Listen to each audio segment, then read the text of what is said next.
ناکارہ ہوتے جائیں گے.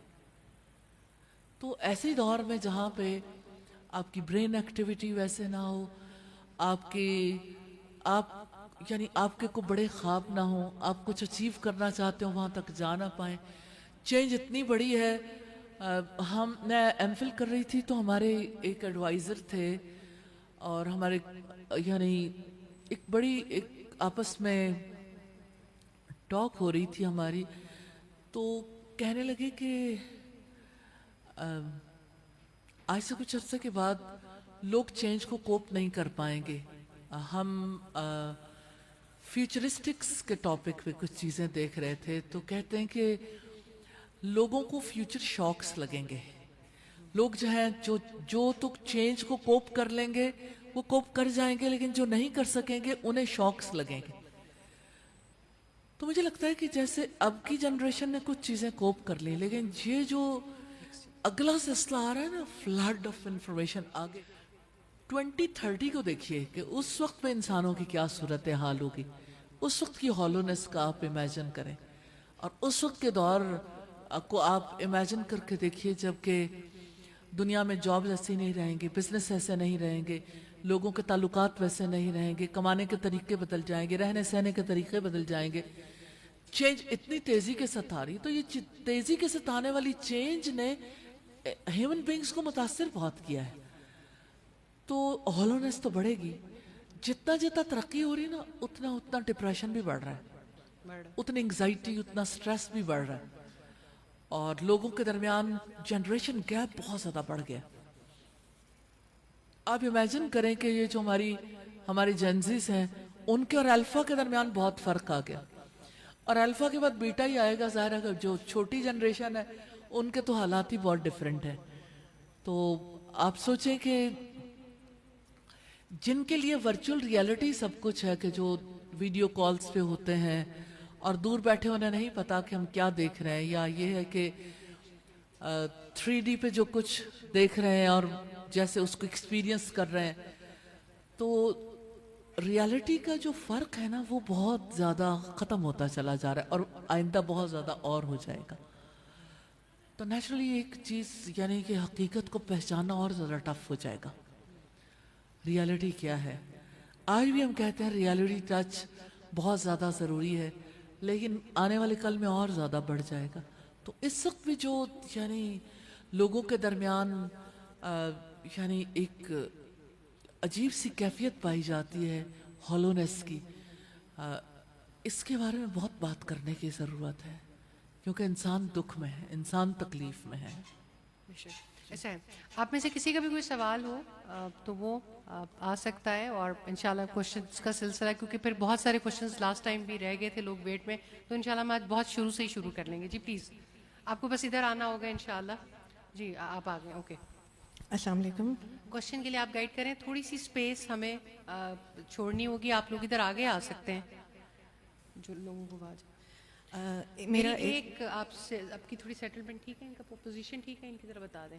میں تھوڑا سا ریکویسٹ کرنا چاہتی ہوں، کیونکہ یہ پروگرام کیونکہ ویڈیو ریکارڈ بھی ہو رہا ہوتا ہے، لائیو بھی جا رہا ہوتا ہے، تو انشاءاللہ ہم بھی کوشش کرتے ہیں کہ ہم 15 منٹ پہلے آ جائیں، کیونکہ سیٹ پہ بیٹھتے اور کرتے تھوڑا سا ٹائم لگ جاتا ہے. آپ لوگ بھی اگر 15 منٹ پہلے آئیں گے تو یہ جو ہم ایڈجسٹمنٹس کر رہے ہوتے ہیں انشاءاللہ یہ اللہ تعالیٰ نے چاہا تو زیادہ آسانی کے ساتھ، کیونکہ یہ سب چیں چوں چاں بھی جاری ہوتی ہے لائیو. G please. جی السلام علیکم. میرا ایک سوال ہے اور ایک ریکویسٹ ہے. جی شور. سوال یہ ہے کہ میڈیا کس طرح سے اپنا رول ادا کر رہا ہے ہمیں اسپریچولی ڈیمیج کرنے میں.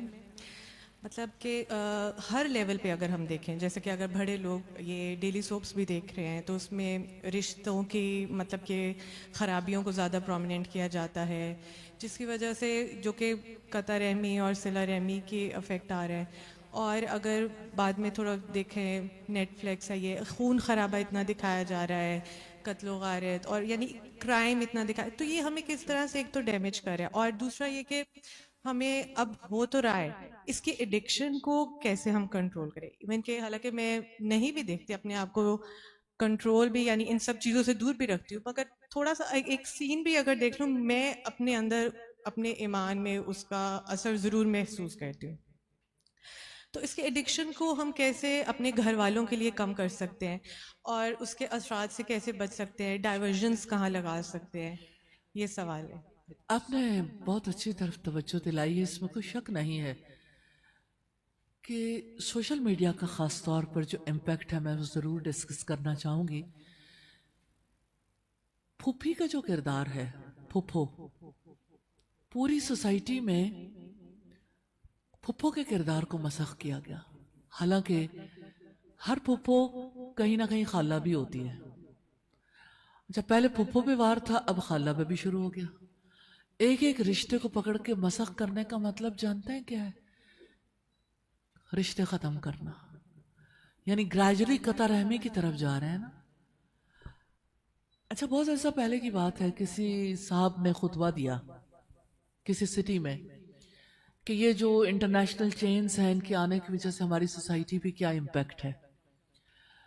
تو انہوں نے کہا کہ یہ جب تک یہ چینز نہیں تھیں تو لوگ بڑی آسانی کے ساتھ مل بیٹھ کے کھا پی لیتے تھے، بانٹ لیتے تھے. لیکن اب جو ہے نا، وہ ایک برگر اور ایک ڈیلیوری کے لیے جو کچھ لگتا ہے تو لوگ جو ہیں، وہ جو بچے ہیں خاص طور پہ، تو وہ چاہتے ہیں کہ ٹھیک ہے، ہر کسی کا اپنا اپنا سلسلہ ہے. جس نے جو ڈیلیوری کرنی وہ اپنی ڈیلیوری کرا لے گا اور اپنے ساتھ والے بہن بھائی کو بھی پوچھنا نہیں چاہے گا.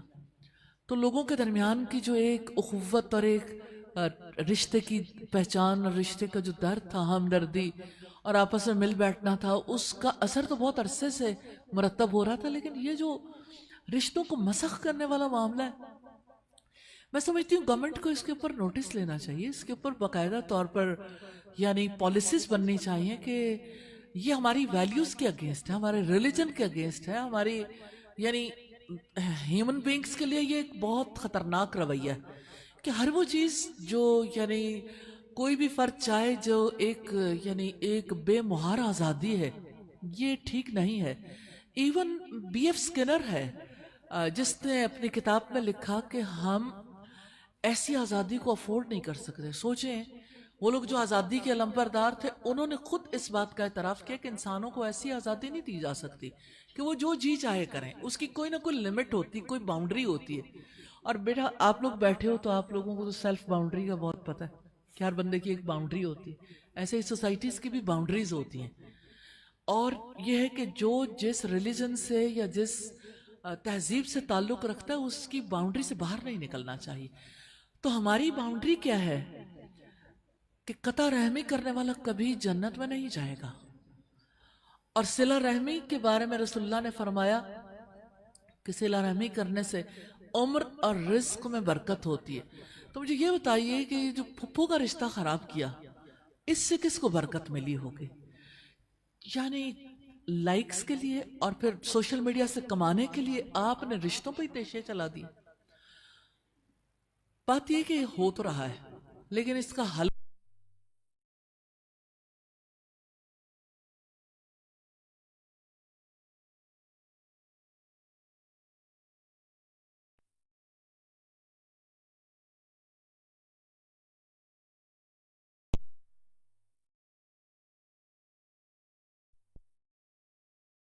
کریں.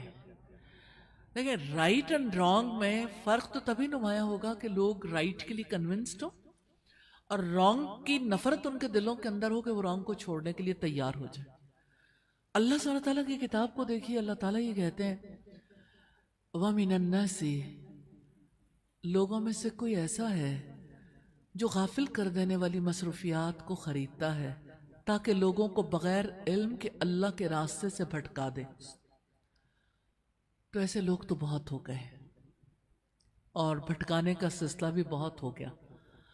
لیکن حل کیا ہے؟ شعور دینا، آگاہی دینا. دیکھیں، یہ مہینہ ایسا ہے جس میں اللہ سبحانہ تعالیٰ نے ہمیں آزادی دی تھی، لیکن ہماری جنریشنز کو آزادی کا وہ شعور نہیں ہے کہ ہم کس طرح کی، ہمارے آباء و اجداد کس طرح کی صورتحال میں رہتے تھے. پھر اللہ تعالیٰ نے ہمیں جو آزاد ملک دیا، اس کی کتنی بڑی رحمت ہے. تو ٹھیک ہے، کتاب میں پڑھا دینا یا کوئی میلہ لگا لینا یا ایک دن پہ بہت ساری ایکٹیویٹی کر لینا کافی نہیں ہوتا. یہ تو آپ یعنی آپ کی ایجوکیشن کا پارٹ ہونا چاہیے نا حب الوطنی. اس کے بارے میں بہت سارے لوگوں کے بہت سارے خیالات بھی ہیں کہ نیشنلزم ٹھیک نہیں ہے. رسول اللہ صلی اللہ علیہ وسلم کو اتنا زیادہ مدینہ سے محبت تھی, احد سے محبت تھی, جب مدینہ قریب آتا تو آپ سواری کو تیز کر لیتے تھے. اور مکہ کو مخاطب کر کے آپ نے کہا تھا کہ اے سرزمین مکہ, تو دنیا کی زمینوں میں مجھے سب سے زیادہ محبوب تھی. اگر مجھے یہاں کے رہنے والے نہ نکالتے تو میں کبھی نہ نکلتا. کہنے کا مطلب یہ ہے کہ اگر لوگوں کو یہ شعور ہو جائے, انہیں پتہ چل جائے رائٹ اینڈ رانگ کا, اور انہیں رائٹ سے محبت اور رانگ سے نفرت سکھائی جائے, تو کوئی مشکل نہیں. طریقہ کار یہی ہے. لیکن آپ کو پتہ ہے کسی کو یعنی کوئی نشے میں مبتلا ہو جائے نا تو ری ہیب سینٹرز ہوتے ہیں. یہ میڈیا ایڈکشن کے لیے پتہ نہیں نئے ری ہیب سینٹرز کیسے ہوں گے.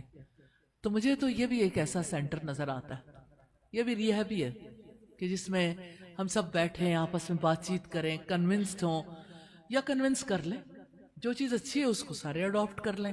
تو مشکل نہیں ہے, لیکن انسانوں کے لیے طریقہ کار وہی ہے. مجھے ہمیشہ اس قوم کی بات بہت اچھی لگتی ہے.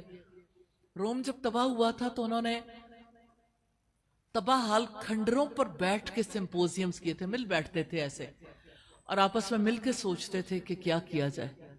تو بالآخر انہوں نے روم کی دوبارہ تعمیر کے لیے اور روم کی جو ہے ترقی کے لیے راستے نکال لیے. انہوں نے محنت کی اور اپنی قوم کو جو ہے وہ نکال لیا اس کرائسس سے.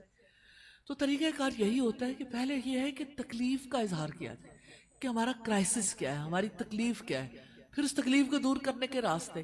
اور یہ ایک دفعہ, دو دفعہ, تین دفعہ, چار دفعہ گریجولی فیز آؤٹ ہو جائیں گے, حل مل جائے گا انشاءاللہ.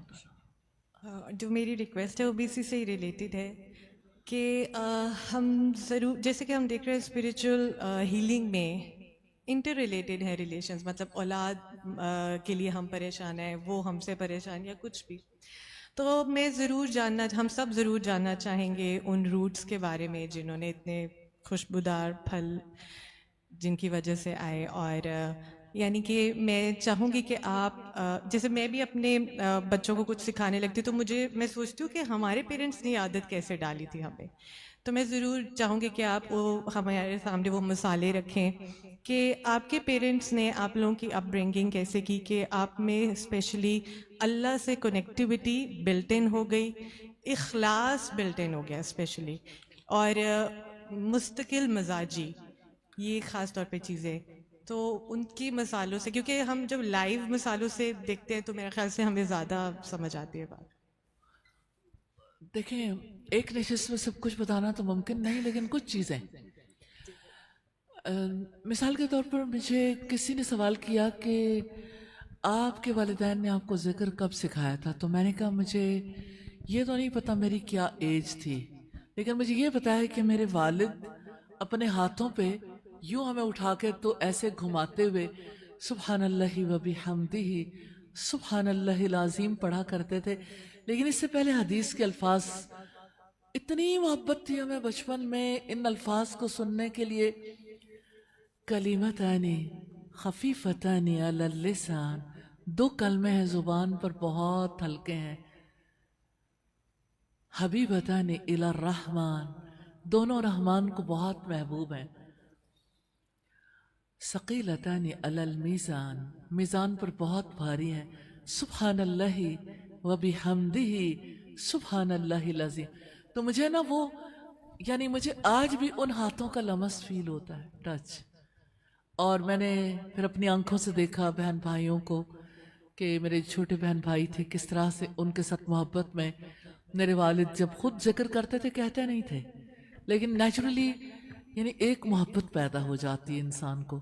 اور اسی طرح سے جیسے یعنی جو بھی کام کوئی کر رہا ہو, مثال کے طور پر ہماری جب بھی آنکھ کھلتی تھی صبح فجر کے وقت تو ہماری امی تلاوت کر رہی ہوتی تھی. تو امی کی تلاوت کی جو یعنی ایک خاص لہن تھا وہ ہمیشہ کانوں میں گونجتا. اور اسی طرح سے یعنی ہماری والدہ نے ساری زندگی, میں یہ سمجھتی ہوں کہ بہت بڑا رول ہے. کنسسٹنسی جو ہے والد سے بھی سیکھی, لیکن والدہ سے ایسے کہ انہوں نے اپنی لائف میں کبھی قرآن کو دہرانا نہیں چھوڑا. سناتی تھی ڈیلی. یعنی انہوں نے میرے والد سے ترجمہ پڑھا, لیکن اپنی حیات کے آخری دن تک انہوں نے دہرائی نہیں چھوڑی. انہوں نے کورسز نہیں. 78 ایئرز میں وہ اس جہان سے اللہ سبحانہ تعالیٰ کی ملاقات کے لیے اللہ کے بلاوے پر چلی گئیں, اور اس وقت بھی وہ نماز کی حالت میں تھی کہ نماز سے انہیں بے حد محبت تھی. تو میں سوچتی ہوں, یعنی میں آج بھی دیکھتی ہوں کہ نماز سے بہت لوگوں کو محبت ہوگی, لیکن میں نے جو محبت اپنی ماں کے دل میں دیکھی, اور جس قدر زیادہ رغبت, شوق, ہم میٹ ہی نہیں کر پاتے. ہم وہ کچھ نہیں کر پاتے جو کچھ ہم نے اپنے ماں باپ کو دیکھا, جنہوں نے ہمیں عمل سے زیادہ سکھایا الحمدللہ. تو اس میں یہ کہ کوئی بھی موقع ہوتا, موقع کی مناسبت سے وہ چیزیں اسی طرح سے جاری رہتی. جیسے ہمارے یہاں جب رمضان میں افطار کا سلسلہ ہوتا تھا تو میرے والد بہت بڑے پیمانے پہ افطار کرواتے تھے, لیکن ان کا کام یہ تھا, ایسا ہو سکتا تھا کہ وہ بھی بہت بڑے پیمانے پہ, بہت اس میں آرٹیفیشیلٹی ہوتی یا کچھ ایسا سلسلہ ہوتا, لیکن یہ کہ ایسا نہیں ہوتا تھا کہ وہ ہمیں ساتھ شامل نہ کریں. یعنی ایون مینجمنٹ میں مجھے یاد ہے, میں 5-6 ایئرس کی تھی جب سے میں ان انتظامات میں ان کے ساتھ شامل ہوتی تھی. اور یہ کہ پھر یہ کہ انتظامات کرنے کے لیے ڈائری میں کیا کیا لکھا گیا, غور سے دیکھتے تھے کہ اچھا پہلے یہ چیزیں, یہ انتظام کرنے ہوتے, یہ کھانے پینے کی یہ چیزیں چاہیے, اس طرح سرو کرنا ہے. الحمدللہ یعنی وہ چیزیں جو ہے نا پھر وہ آپ کے اندر جو ہے نا ایسے اتر جاتی کہ وہ آپ کا حصہ بن جاتی ہیں, کہ آپ کو جو ہے وہ اس کے لیے یعنی کوئی ایفرٹ نہیں کرنی پڑتی شاید. تو بہت ساری چیزیں ایسی ہیں, جیسے آپ کہہ سکتے ہیں کہ ایک دفعہ ایسا ہوا تھا کہ اسکول جانے سے پہلے اسکول کو دیر ہو رہی تھی, تو ہم لوگ یعنی اسکول چلے گئے, اور اس دن ہم نے قرآن نہیں پڑھا تھا. بس وہ دن جو ہے وہ ہمارے لیے شاید سب سے زیادہ سخت دن تھا, کہ ہم اس پہ ہماری بہت زیادہ یعنی پرسش ہوئی تھی, اور اس کے بعد توبہ کر لی تھی کہ کبھی یعنی صبح کے ٹائم پہ پڑھے بغیر نہیں جانا. تو ابھی بھی میرے دل کو قرار نہیں آتا کہ اگر میری اپنی صبح جو ہے وہ ایسی نہ ہو, یا میرے یعنی ارد گرد جو بھی لوگ قرآن سے وابستہ ہیں, میں چاہتی ہوں ان کی صبح میں بھی برکت آئے. جیسے اللہ کے رسول صلی اللہ علیہ وسلم نے فرمایا کہ یا اللہ میری امت کی صبح میں برکت عطا فرما. تو یہ برکت جو ہے یہ صبح کے ان خوبصورت کاموں سے ہوتی ہے جو اللہ سبحانہ تعالیٰ سے محبت کے لیے, اس کی قربت کے لیے ہم کرتے ہیں, اس کا ذکر, تلاوت, نماز اور اسی طرح سے دیگر کام. اللہ سبحانہ تعالیٰ توفیق دے. اور میرے والد جو تھے سب سے پہلے میری والدہ کو پڑھاتے تھے تہجد کے ٹائم پہ, پھر فجر کے بعد میں اور میری بہن پڑھتے تھے, اور پھر اس کے بعد دیگر بہن بھائی بھی. لیکن اس کے بعد ابا جی کے اور سٹوڈنٹ ہوتے تھے جن کو وہ ضرور پڑھاتے تھے, یعنی وہ اپنے کام سے پہلے بیفور بریک فاسٹ وہ یہ کام کر چکے ہوتے تھے. آج میں دیکھتی ہوں کہ انسان آہستہ آہستہ کیسے ڈھل جاتا ہے, کہ میری بھی آج وہی روٹین ہے کہ میں بھی یعنی مارننگ میں جب تک کلاس نہیں لے لیتی باقی کاموں کے ساتھ, تو اس وقت تک مجھے لگتا ہے کہ میرے دن کا آغاز ہی نہیں ہوا. الحمدللہ. تو سیکھنے سکھانے کے لیے سب سے پہلے پیرنٹس کو خود یعنی اس راستے پہ چلنا پڑتا ہے. آپ چلو گے اللہ سبحانہ تعالیٰ برکت دے گا, اولاد بھی چلے گی انشاءاللہ. اور کبھی یہ نہیں سوچنا چاہیے کہ اب دیر ہو گئی, اب ان کا کیا ہوگا. ہدایت اللہ کے پاس ہے, سجدوں میں ہدایت کی دعا کریں نام لے کے, اور انتظار میں جتنا رہیں گے صبر کا اجر ملے گا. اور ہدایت تو اللہ تعالیٰ نے طے کر رکھا نا کس وقت کسی دل کے اندر یہ بات جائے گی. اللہ تعالیٰ کی رحمت سے انشاءاللہ. السلام علیکم ورحمۃ اللہ وبرکاتہ. اساتذہ میرے سوال کے 2 پہلو ہیں, اور مجھے پوری امید ہے تقریباً آدھا جواب مجھے ابھی مل گیا ڈسکشن میں. لیکن سوال یوں تھا میرا کہ ہم مکمل طور پر یا کہہ لیجئے 80-90% مٹیریلسٹ معاشرے میں زندہ ہیں. خاص طور پہ ہم اربن سٹیز, بڑے شہر اور پوش ایریاز اور یہ سب, ہم پراپر مٹیریلسٹ لائف کو ایکسپیرینس کر رہے ہیں. اسی طرح پھر ہماری اولاد انہی اسکولوں کالجوں میں پڑھ رہی ہے جو ہالووین بھی مناتے ہیں, جو ہر طرح کا وہ